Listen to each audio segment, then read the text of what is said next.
One of the most brilliant aspects of Attack on Titan, and I think what makes it a truly exceptional story, is how accurately it portrays human nature, specifically when it comes to the topic of war.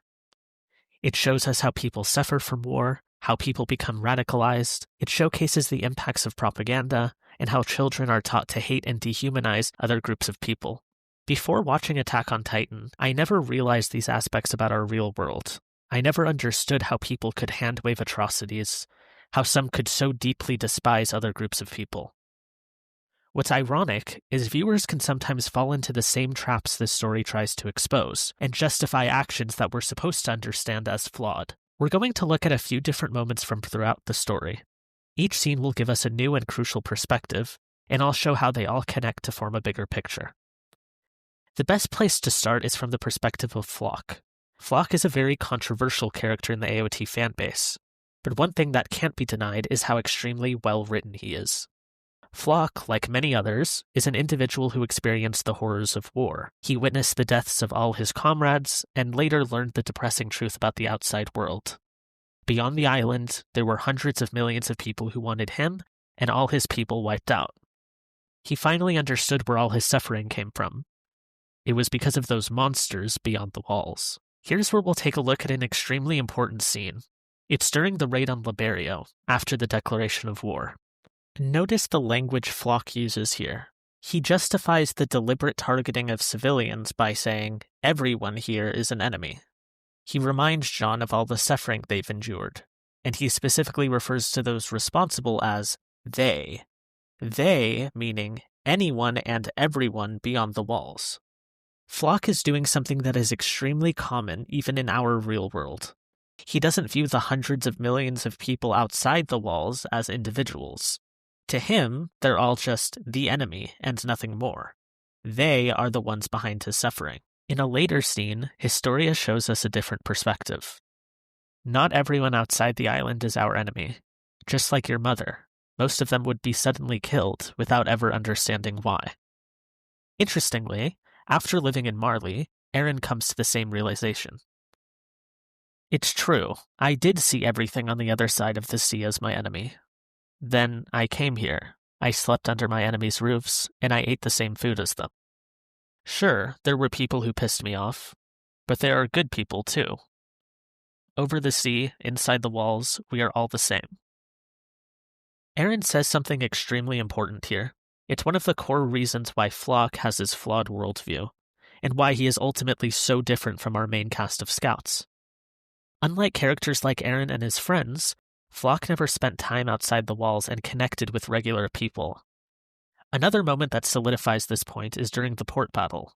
Hanji realizes that by the time they get the flying boat to be serviceable, it'll already be too late to save the people in Liberio. John immediately thinks about those strangers who showed him and his friends hospitality and kindness, and realizes they'll all soon be killed by the rumbling. Flock, on the other hand, never met a regular everyday family beyond the walls. He never got to know people as individuals, so to him, everyone on the outside is the same. They're all just enemies, the ones responsible for his and his people's suffering. Now there are of course exceptions. Historia herself never visited the outside world, yet she understood this concept beautifully. And maybe Flock would still be too radicalized by this point to change. But we are shown through Eren how experiencing such a thing can absolutely affect a person's worldview. The dialogue in these three scenes connect flawlessly. Everyone here is our enemy. You're mistaken. Not everyone outside the island is our enemy. It's true, I did see everything on the other side of the sea as my enemy. Over the sea, inside the walls, we are all the same. So through these few moments, we're shown an interesting difference in ideology, and how it can change through lived experience. It shows how this way of thinking can lead to dehumanization of others, and how, once that happens, it becomes easy to justify any act of violence, no matter how extreme. But what about the fact that Eren came to understand this concept, yet he chose to do something as terrible as the rumbling regardless? I plan to make a video going more in depth into each character's motivation throughout the final arc, as well as discussing the rumbling itself. I think the way the fanbase tends to discuss this topic is inherently flawed, but for the sake of staying on topic, we'll move on to the next point, which is actually a continuation of Eren and Reiner's conversation. Eren continues, "But you were taught that everyone inside the walls was different from you, that we were demons. that inside those walls were devils who threatened you Eldians who lived on the continent, along with everyone else. You were still ignorant children, and all of that was beaten into you by ignorant adults. You were just a child. What could you have done to fight that? Your environment, your history. Reiner has a bit of a breakdown after this moment, which is related to him specifically as a character. But again, that's for another video. As Aaron rightfully points out, the adults are the ones who pass the burdens and hatred of the past to their children.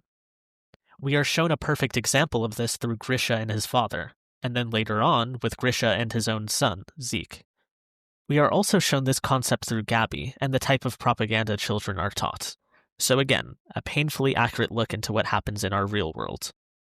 But what happens when this corrupt worldview is shattered, and you actually meet people on the other side? We're shown this process through Gabby when she meets Kaya.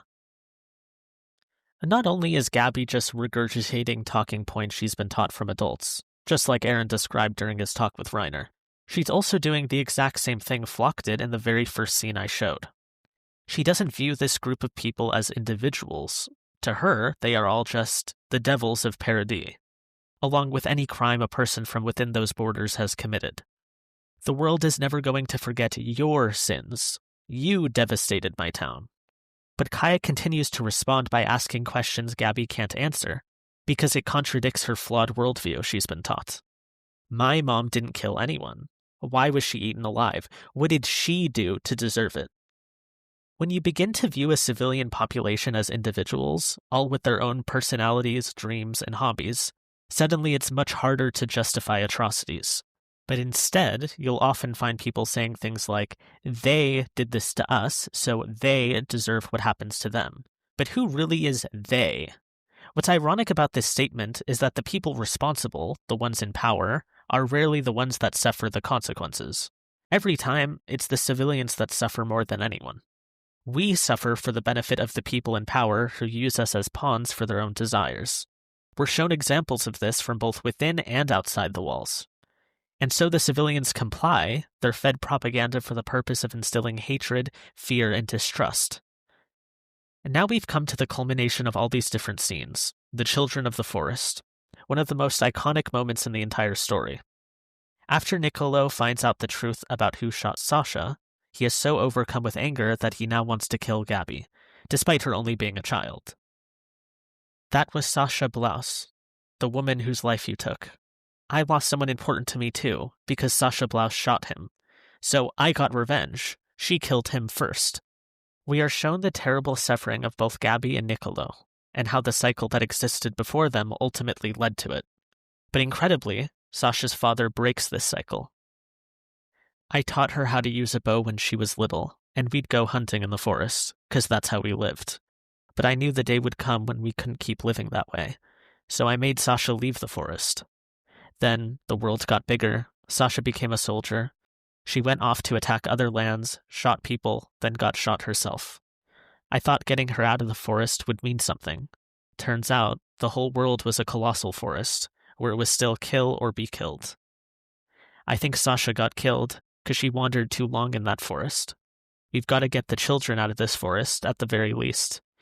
Else the same thing's just going to happen again and again. This takes us all the way back to Aaron's conversation with Reiner, to Grisha's story with his father and then his own son, as well as Gabby's entire character arc. We're shown the consequences of parents passing their hatred down to their children. To shoulder the sins and hatred of the past, now that's our burden as adults. I truly believe this is the most important message from Attack on Titan. The story exposes the mistakes we humans make and how we justify violence, how we fuel the cycle of hatred, all while ensuring our children suffer the exact same fate and wander deeper and deeper into the forest.